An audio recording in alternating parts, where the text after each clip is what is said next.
মুক্তার কাজিম যখন দুপুরে তার স্ত্রী সামিয়া শাহিদকে ফোন করেছিলেন, তখন ফোনটি বারবার সুইচড অফ দেখাচ্ছিল। কিছুক্ষণ পর প্রায় বিকেল ৩টার দিকে তিনি সামিয়াকে কয়েকটি টেক্সট মেসেজও পাঠান, কিন্তু সেগুলোরও কোনো উত্তর আসেনি। সন্ধ্যা ৬টা বেজে গেল, তবুও সামিয়ার কাছ থেকে কোনো ফোন বা মেসেজ না পেয়ে মুক্তারের দুশ্চিন্তা ক্রমেই বাড়তে লাগল। কারণ এর আগে সামিয়া কখনো এমন করেননি। তিনি যেখানেই যেতেন ফোন বা মেসেজ করে অন্তত একবার হলেও মুক্তারকে জানিয়ে দিতেন। তাই মুক্তার কাজিম ভেতরে ভেতরে ভীষণ অস্থির হয়ে পড়ছিলেন। এর ওপর আগের দিনই তিনি একটি অদ্ভুত স্বপ্ন দেখেছিলেন। সেই স্বপ্নের কথাও তিনি সামিয়াকে বলেছিলেন। এমন পরিস্থিতিতে একজন স্বামীর প্রতিক্রিয়া যেমন হওয়ার কথা, মুক্তারের প্রতিক্রিয়াও ছিল ঠিক তেমনই। কারণ প্রিয় মানুষকে নিয়ে উদ্বেগ এমন এক অনুভূতি যা সময়ের সঙ্গে সঙ্গে ধীরে ধীরে ভয়ে পরিণত হয়। উদ্বেগ আর অনিশ্চয়তায় যখন আর নিজেকে সামলাতে পারছিলেন না, তখন মুক্তার সামিয়ার ছোট বোন মাদিহাকে টেক্সট মেসেজ করে জানতে চান সামিয়া কোথায় আছে। কিন্তু অবাক করার বিষয় হল, মাদিহা তার সব মেসেজ রিড করলেও একটি প্রশ্নেরও উত্তর দিলেন না। মাদিহার এই আচরণ মুক্তারের মনে সন্দেহের জন্ম দিল, যেন নিজের বড় বোনের জন্য তার কোনো চিন্তাই নেই। তখনই মুক্তারের মনে ভয়ঙ্কর একটি আশঙ্কা জাগল। সামিয়ার সঙ্গে কি কোনো অনাকাঙ্ক্ষিত ঘটনা ঘটে গেছে? সারাদিন অপেক্ষা করার পরও সামিয়ার কোনো খোঁজ না পেয়ে এবং মাদিহার কাছ থেকেও কোনো উত্তর না পেয়ে শেষ পর্যন্ত মুক্তার ফোন করেন সামিয়ার কাজিন টমকে। সেখান থেকেই তিনি জানতে পারেন সামিয়া হার্ট অ্যাটাকে মারা গেছেন। রাত প্রায় 10টার দিকে আমি তার কাজিনের ফোন পাই। সে আমাকে জানায় সামিয়া হার্ট অ্যাটাকে মারা গেছে। নিজের স্ত্রীর মৃত্যুর খবর শুনে যেন মুক্তারের পায়ের নিচ থেকে মাটি সরে গেল। তিনি বিশ্বাসই করতে পারছিলেন না যে সামিয়া আর এই পৃথিবীতে নেই। এক মুহূর্তের জন্য তার মনে হয়েছিল হয়তো শ্যালিকারা কোনো নিষ্ঠুর মজা করছে, আর সেই মজায় সামিয়াও তাদের সঙ্গে আছে। কারণ দুপুর 12টা পর্যন্ত তো সামিয়ার সঙ্গে তার নিয়মিত যোগাযোগ ছিল। তাহলে হঠাৎ এমন কি ঘটল? প্রিয় মানুষকে নিয়ে যখন এমন অজানা আতঙ্ক বুকের ভেতর বাসা বাঁধে, তখন মানুষের মন যেন দুই ভাগে বিভক্ত হয়ে যায়। একটি অংশ বারবার বলে ভয়ঙ্কর কিছু ঘটে গেছে, অন্য অংশটি সেই আশঙ্কাকে অস্বীকার করতে চায়, নিজেকেই সান্ত্বনা দেয়। আর ঠিক সেই মুহূর্তে মুক্তার কাজিমের মনেও হয়তো এই দুই বিপরীত কণ্ঠ একে অপরের সঙ্গে নীরব লড়াই চালিয়ে যাচ্ছিল।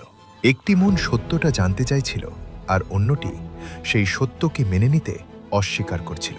কিন্তু গল্পটা শুধু এখানেই শেষ নয়, কারণ এই ঘটনার শিকড় আরও অনেক আগে থেকেই গাঁথা ছিল। ৩ বছর আগে, অক্টোবর ২০১৩, ইংল্যান্ডের লন্ডন শহর। মুক্তার কাজিম এবং সামিয়া শাহিদের প্রথম দেখা হয়েছিল লন্ডনের একটি রেস্টুরেন্টে। পেশায় কাজিম ছিলেন একজন ফ্যাশন ফটোগ্রাফার। তিনি পাকিস্তানের নাগরিক হলেও তার পুরো কাজের ক্ষেত্র ছিল দুবাই। সেখানেই তিনি স্থায়ীভাবে বসবাস করতেন। কাজের সূত্রেই কিছুদিনের জন্য তিনি লন্ডনে এসেছিলেন। অন্যদিকে সামিয়া ছিলেন একজন বিউটিশিয়ান, পাশাপাশি ফ্যাশনের প্রতিও ছিল তার গভীর আগ্রহ। প্রথম দেখাতেই দুজনের মধ্যে এক অদ্ভুত সংযোগ তৈরি হয়। সেই পরিচয় ধীরে ধীরে কথোপকথনে, আর কথোপকথন নিয়মিত দেখা সাক্ষাতে রূপ নেয়। কিছুদিন পর কাজিম যখন আবার দুবাই ফিরে যান, তখনও তাদের যোগাযোগ থেমে থাকেনি। অনলাইন চ্যাটের মাধ্যমে দুজন একে অপরের আরও কাছাকাছি আসতে থাকেন। অল্প সময়ের মধ্যেই সেই বন্ধুত্ব পরিণত হয় ভালোবাসায়। এই সম্পর্কের শুরুতে সামিয়াও ভীষণ খুশি ছিলেন, কারণ তিনি যেমন একজন জীবনসঙ্গীর স্বপ্ন দেখতেন, তার প্রায় সব গুণই তিনি খুঁজে পেয়েছিলেন কাজিমের মধ্যে।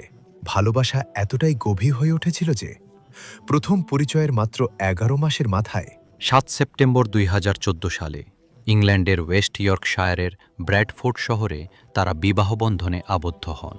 সাল ২০১৬। বিয়ের ২ বছর কেটে গেছে। হঠাৎ একদিন সামিয়ার কাছে ফোন আসে তার মা ইমতিয়াজ এবং ছোট বোন মাদিহার কাছ থেকে।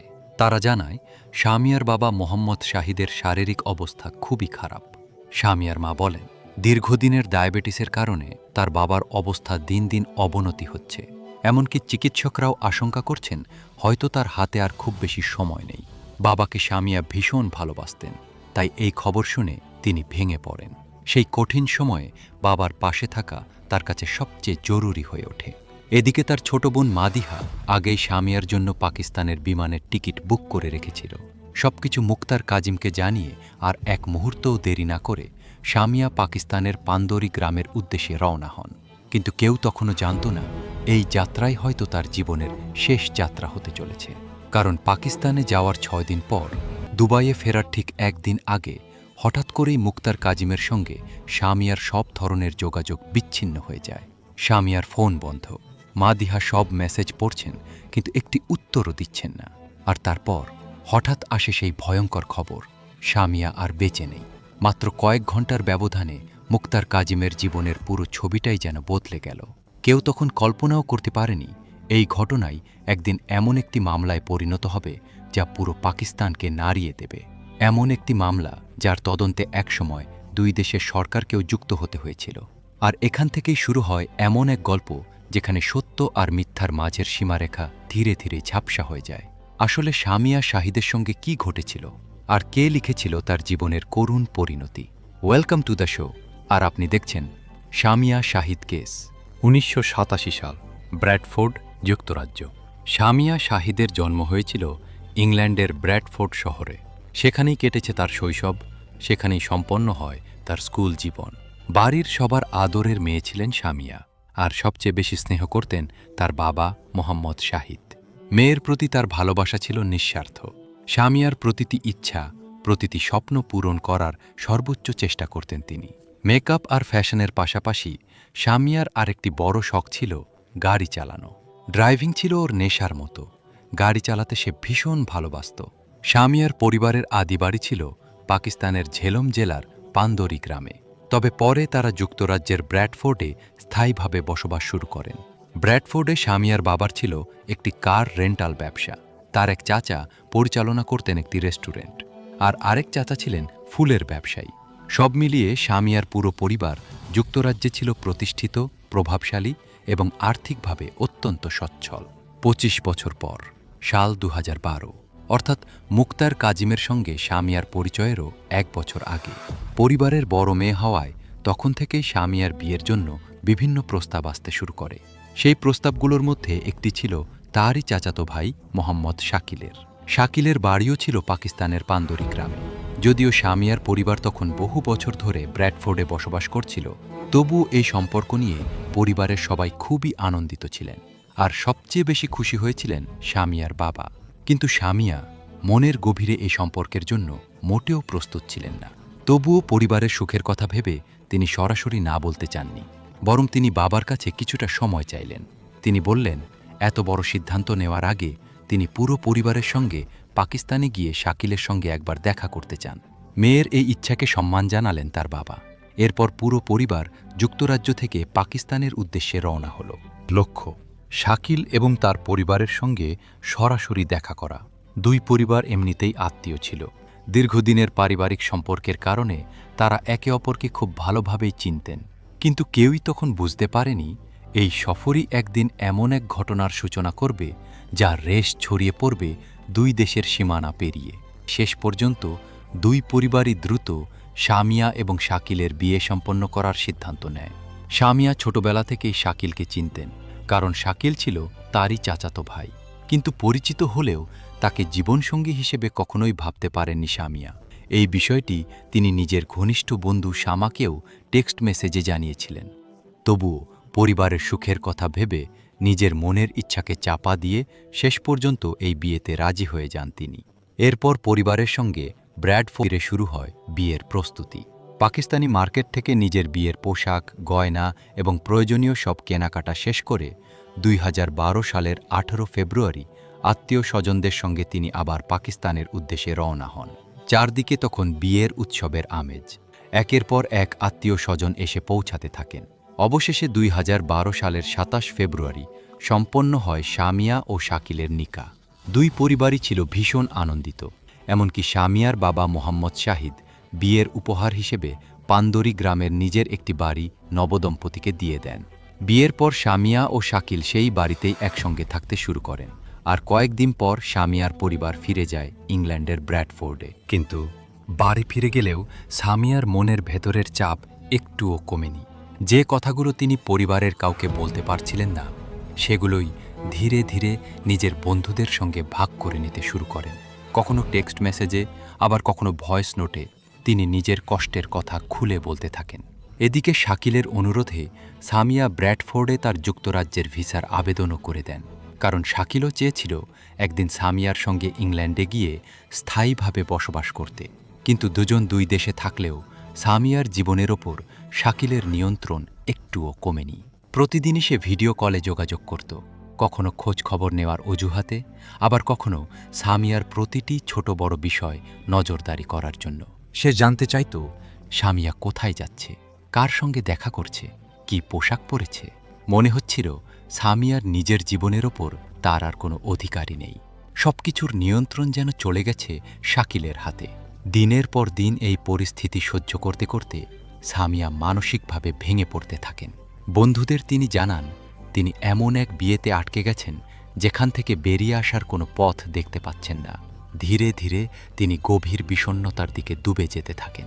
এরই মধ্যে 2012 সালের ডিসেম্বর মাসে পরিবারের চাপের মুখে সামিয়া আবার পাকিস্তানে ফিরে যান শাকিলের কাছে। এবার তিনি প্রায় 6 মাস শাকিলের সঙ্গে একসঙ্গে বসবাস করেন। কিন্তু এত দীর্ঘ সময় একসঙ্গে থাকার পরও শাকিলের প্রতি তার মনে না জন্ম নেয় কোনো ভালোবাসা, না তৈরি হয় কোনো মানসিক টান। বরং সময় যত গড়াতে থাকে সামিয়ার কাছে নিজের ভবিষ্যৎ ততই অন্ধকার আর অনিশ্চিত বলে মনে হতে থাকে। একটি মেয়ে যার বেড়ে ওঠা হয়েছে যুক্তরাজ্যের উচ্চবিত্ত সমাজে, সে কি সারা জীবন নিজের ইচ্ছার বিরুদ্ধে পাকিস্তানের একটি ছোট্ট গ্রামে কাটিয়ে দিতে পারত? এই প্রশ্নই প্রতিনিয়ত সামিয়ার মনে ঘুরপাক খেত। অবশেষে সেখানে 6 মাস কাটানোর পর সামিয়া আবার নিজের বাড়ি ব্র্যাডফোর্ডে ফিরে আসেন। এবার তাকে আটকানোর তেমন কোনো চেষ্টা করা হয়নি, কারণ শাকিলেরও ব্রিটিশ ভিসার জন্য সামিয়ার প্রয়োজন ছিল। তাই সে সামিয়াকে ইংল্যান্ডে ফিরে যাওয়ার অনুমতি দেয়। কিন্তু ব্র্যাডফোর্ডে ফিরে এসেও সামিয়া যেন নিজের বাড়িতেই নিজেকে অপরিচিত মনে করতে লাগলেন। যেখানে তার শান্তি পাওয়ার কথা ছিল সেখানেই যেন তাকে সত্যিকার অর্থে বোঝার মতো কেউ ছিল না। চারপাশে মানুষ ছিল ঠিকই, কিন্তু তার কষ্ট, তার অসহায়ত্ব কিংবা তার মনের যন্ত্রণা অনুভব করার মতো কেউ ছিল না। শুধু কয়েকজন ঘনিষ্ঠ বন্ধু ছিলেন যাদের কাছে তিনি নিজের মনের কথা খুলে বলতে পারতেন। এভাবেই কোনো রকমে দিন কেটে যাচ্ছিল। হয়তো তিনি ভেবেই নিয়েছিলেন এটাই তার জীবন আর এটাই তার নিয়তি। কিন্তু একটা কথা তো সবাই জানে, রাত যতই গভীর আর অন্ধকার হোক না কেন, একটা নতুন সকাল আসবেই। কয়েক মাস পর সামিয়ার মধ্যে ধীরে ধীরে এক অদ্ভুত পরিবর্তন দেখা দিতে শুরু করল। তার বন্ধুরাও বিষয়টি লক্ষ্য করেছিলেন। যে মেয়েটি কিছুদিন আগেও ভেতরে ভেতরে ভেঙে পড়ছিল, সে আবার আগের মতো হাসতে শুরু করেছে। তার মুখে ফিরে এসেছে প্রাণবন্ত হাসি। চোখে মুখে ফুটে উঠেছে নতুন এক আত্মবিশ্বাস। যে চোখে সবসময় জল লুকিয়ে থাকত, সেই চোখেই এবার দেখা গেল নতুন করে বাঁচার স্বপ্ন। বন্ধুরা যখন এই হঠাৎ বদলে যাওয়ার কারণ জানতে চাইল, সামিয়া ধীরে ধীরে সব খুলে বললেন। তিনি জানালেন কিভাবে লন্ডনের একটি রেস্টুরেন্টে তার পরিচয় হয়েছিল মুখতার কাজিমের সঙ্গে, কিভাবে সাধারণ আলাপচারিতা ধীরে ধীরে বন্ধুত্বে পরিণত হয়েছিল, আর সেই বন্ধুত্ব কখন যে ভালোবাসায় রূপ নিয়েছিল তা তারা নিজেরাও বুঝে উঠতে পারেননি। এখন তিনি শুধু একটি বিষয় নিশ্চিতভাবে জানতেন, তিনি সারা জীবন মুখতার কাজিমের সঙ্গেই কাটাতে চান। হ্যাঁ, যখন সামিয়া ও কাজিমের ভালোবাসার গল্পের শুরু, তখন সামিয়া আইনগতভাবে এখনও শাকিলের স্ত্রী ছিলেন। আর প্রথম পরিচয়ের মাত্র 11 মাস পর 2014 সালের 7 সেপ্টেম্বর ব্র্যাডফোর্ডে মুখতার কাজিম ও সামিয়া শাহিদ বিয়ে করেন। কিন্তু তারা তখনও জানতেন না এই বিয়েই তাদের জীবনে এমন এক ঝড় ডেকে আনবে যা শুধু দুটি পরিবারের নয়, বরং দুই দেশের আইন, সমাজ এবং গণমাধ্যমকে নাড়া দিয়ে দেবে। আর সামিয়া তো কল্পনাও করতে পারেননি মুখতার কাজিমের সঙ্গে একটি সাধারণ সাক্ষাৎই একদিন তার জীবনের সবচেয়ে বড় মোড় হয়ে উঠবে। অক্টোবর 2013। সামিয়ার কাছে কাজিম ছিলেন ঠিক সেই মানুষ যাকে তিনি সবসময় নিজের জীবনসঙ্গী হিসেবে কল্পনা করতেন। অন্যদিকে কাজিমকে মুগ্ধ করেছিল সামিয়ার সরলতা, নিষ্পাপ স্বভাব আর আন্তরিকতা। ধীরে ধীরে তাদের কথাবার্তা বাড়তে লাগল। কখন যে সেই বন্ধুত্ব ভালোবাসায় রূপ নিল তা তারা নিজেরাও বুঝে উঠতে পারেননি। এটি ছিল সামিয়ার জীবনের এমন এক গোপন অধ্যায় যা তিনি নিজের পরিবার থেকে লুকিয়ে রেখেছিলেন। হয়তো এটাই ছিল তার জীবনের সবচেয়ে বড় সত্য। এই সত্য জানতেন শুধু তার কয়েকজন ঘনিষ্ঠ বন্ধু। সামিয়া এমন মানুষ ছিলেন না যিনি নিজের জীবনের গুরুত্বপূর্ণ বিষয় লুকিয়ে রাখতেন। তাই তিনি মুক্তার কাজিমের কাছে নিজের অতীতের প্রতিটি ঘটনাই অকপটে খুলে বলেন। তিনি জানান কিভাবে পরিবারের সিদ্ধান্তে তাকে এমন একটি সম্পর্কে আবদ্ধ করা হয়েছিল যেখানে তার নিজের ইচ্ছার কোনো মূল্যই ছিল না, আর কিভাবে তিনি সেই সম্পর্ক থেকে মুক্তি পেতে চাইছিলেন। কাজিম মনোযোগ দিয়ে সব কথা শুনলেন। তিনি বুঝতে পারলেন সামিয়া কত কঠিন মানসিক অবস্থার মধ্যে দিয়ে যাচ্ছেন। পুরো সত্য জানার পরও তিনি সামিয়াকে ছেড়ে যাননি, বরং আরও দৃঢ়ভাবে তার হাত ধরে পাশে দাঁড়িয়েছিলেন। সাল 2014, বছরের শুরুতেই শাকিলের ব্রিটিশ ভিসার আবেদন প্রত্যাখ্যাত হয়। এর ফলে তার আর যুক্তরাজ্যে যাওয়ার সুযোগ রইল না। পরিকল্পনা অনুযায়ী এবার সামিয়াকেই স্থায়ীভাবে পাকিস্তানে ফিরে যেতে হতো। কিন্তু ততদিনে সব কিছু বদলে গেছে, কারণ সামিয়ার জীবনে এসে গেছেন মুক্তার কাজিম, আর তিনি কোনোভাবেই শাকিলের সঙ্গে সেই নামমাত্র বৈবাহিক সম্পর্কে থাকতে চাইছিলেন না। অবশেষে একদিন তিনি শাকিলকে ফোন করেন। শান্ত কণ্ঠে বলেন, মনে হচ্ছে ভাগ্য আমাদের একসঙ্গে থাকতে চায় না। তুমি ইংল্যান্ডে আসতে পারছো না, আর আমি পাকিস্তানে থাকতে পারবো না। তাই আমাদের আলাদা হয়ে যাওয়াই ভালো। কিন্তু শাকিল এই কথা শুনেই ক্ষিপ্ত হয়ে ওঠে।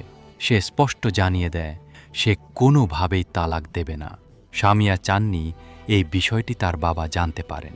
তাই তিনি একাই ব্র্যাডফোর্ডের একটি মসজিদে যান এবং সেখানকার ইমামের সঙ্গে দেখা করেন। তিনি ইমামকে বলেন, তিনি শুনেছেন ইসলামে জোরপূর্বক সম্পন্ন করা বিয়ে বৈধ নয়। বিয়ে বৈধ হওয়ার জন্য নারী ও পুরুষ উভয়েরই স্বতঃস্ফূর্ত সম্মতি থাকা জরুরি। এরপর তিনি নিজের বিয়ের পুরো ঘটনা খুলে বলেন, জানান তার সম্মতি ছাড়াই এই নিকাহ সম্পন্ন করা হয়েছিল। তাই তিনি বিশ্বাস করেন এই বিয়ে ইসলামী শরীয়তের দৃষ্টিতেও প্রশ্নবিদ্ধ। সামিয়ার কথা মনোযোগ দিয়ে শোনার পর মসজিদের ইমাম তাকে সাহায্য করার সিদ্ধান্ত নেন। তার উদ্যোগেই তালাকের প্রয়োজনীয় কাগজপত্র প্রস্তুত করা হয় এবং সেগুলো সামিয়ার হাতে তুলে দেওয়া হয়। কিন্তু এখানেই শেষ নয়। এই সিদ্ধান্তই খুব শিগগির এমন এক সংঘাতের সূচনা করতে চলেছিল যার পরিণতি হবে ভয়াবহ। 2014 সালের 1 মে সামিয়ার হাতে এসে পৌঁছায় তালাকের কাগজপত্র। কিন্তু তিনি অত্যন্ত সতর্ক ছিলেন। পুরো বিষয়টি তিনি নিজের বাবার কাছ থেকে গোপনই রাখেন। 4 মাস পর 2014 সালের 7 সেপ্টেম্বর সামিয়া নিজের জীবনের নতুন অধ্যায় শুরু করার সিদ্ধান্ত নেন। পরিবারের অজান্তেই সেই একই ইমামের উপস্থিতিতে তিনি মুক্তার কাজিমকে বিয়ে করেন। এটি ছিল একেবারেই ছোট পরিসরের একটি নিকাহ অনুষ্ঠান। সেখানে উপস্থিত ছিলেন সামিয়ার কয়েকজন ঘনিষ্ঠ বন্ধু এবং কাজিমের পরিবারের সদস্যরা। বিয়ের মাত্র 17 দিন পর তারা যুক্তরাজ্যের আইনের অধীনে তাদের বিয়ে আনুষ্ঠানিকভাবে নিবন্ধনও করে নেন। এরপর কাজের কারণে মুক্তার কাজিম আবার দুবাই ফিরে যান। অন্যদিকে সামিয়া ব্র্যাডফোর্ডেই থেকে যান। চুপচাপ দুবাইয়ে স্থায়ীভাবে চলে যাওয়ার প্রস্তুতি নিতে থাকেন। নিজের ভিসার জন্য প্রয়োজনীয় কাগজপত্র প্রস্তুত করতে শুরু করেছিলেন তিনি। সামিয়ার বিশ্বাস ছিল এই গোপন বিয়ের কথা তার পরিবার কখনো জানতে পারবে না, কিন্তু সেটাই ছিল তার জীবনের সবচেয়ে বড় ভুল ধারণা। অক্টোবর 2014, প্রায় 1 মাস পর এক সন্ধ্যায় সামিয়া তার এক চাচাতো বোনের সঙ্গে বাড়ি ফিরছিলেন। হঠাৎ একটি নির্জন গলিতে এক যুবক তাদের সামনে এসে সামিয়ার ওপর লোহার রড দিয়ে হামলা চালায়। এই হামলায় সামিয়ার পায়ে গুরুতর আঘাত লাগে। কিন্তু আশ্চর্যের বিষয়, তার সঙ্গে থাকা চাচাতো বোনকে হামলাকারী একবারের জন্য স্পর্শ করেন। ঘটনার পর সামিয়া পুলিশের কাছে অভিযোগ দায়ের করেন, কিন্তু সেই হামলাকারীকে আর কখনো শনাক্ত বা গ্রেপ্তার করা যায়নি। এর থেকেও বেশি বিস্ময়কর ছিল তার পরিবারের আচরণ। এত বড় একটি হামলার পরও তারা সামিয়ার জন্য কোনো উদ্বেগ, উৎকণ্ঠা বা সহানুভূতি প্রকাশ করেনি। সামিয়া এই ঘটনার কথাও নিজের এক বন্ধুকে জানিয়েছিলেন। তবুও তিনি তখনও বিশ্বাস করতেন তার পরিবার হয়তো এখনও তার গোপন বিয়ের বিষয়টি জানে না। কিন্তু বাস্তবতা ছিল সম্পূর্ণ ভিন্ন। কারণ তিনি যখন শাকিলের কাছে তালাক চেয়েছিলেন, তখন শাকিল বিষয়টি তার বাবাকে জানায়নি। এমনটা বিশ্বাস করা কঠিন। আর এরপর যা ঘটেছিল তা যেন সেই সন্দেহকেই আর শক্তিশালী করে তোলে। ঠিক সেই সপ্তাহেই যে ইমাম সামিয়া ও কাজিমের নিকাহ পড়িয়েছিলেন, তার কাছে সামিয়ার পরিবারের পক্ষ থেকে একের পর এক হুমকিমূলক ফোন কল আসতে শুরু করে। তাকে স্পষ্ট জানিয়ে দেয়া হয় এই ঘটনার জন্য তাকে ছেড়ে দেয়া হবে না। অর্থাৎ তখন আর কোনো সন্দেহের অবকাশ ছিল না। সামিয়ার পরিবার শুধু তালাকের বিষয় নয়, মুক্তার কাজিমের সঙ্গে তার নতুন বিয়ের কথাও জেনে গিয়েছিল। এরপর সামিয়া ও তার পরিবারের মধ্যে একের পর এক তীব্র ঝগড়া শুরু হয়। পরিস্থিতি এতটাই উত্তপ্ত হয়ে ওঠে যে একসময় নিজের নিরাপত্তার জন্য সামিয়াকে পুলিশের সাহায্য পর্যন্ত নিতে হয়। কিন্তু তখনও তিনি বুঝতে পারেননি এটাই ছিল সামনে আসতে থাকা আরও ভয়াবহ ঝড়ের কেবল শুরু।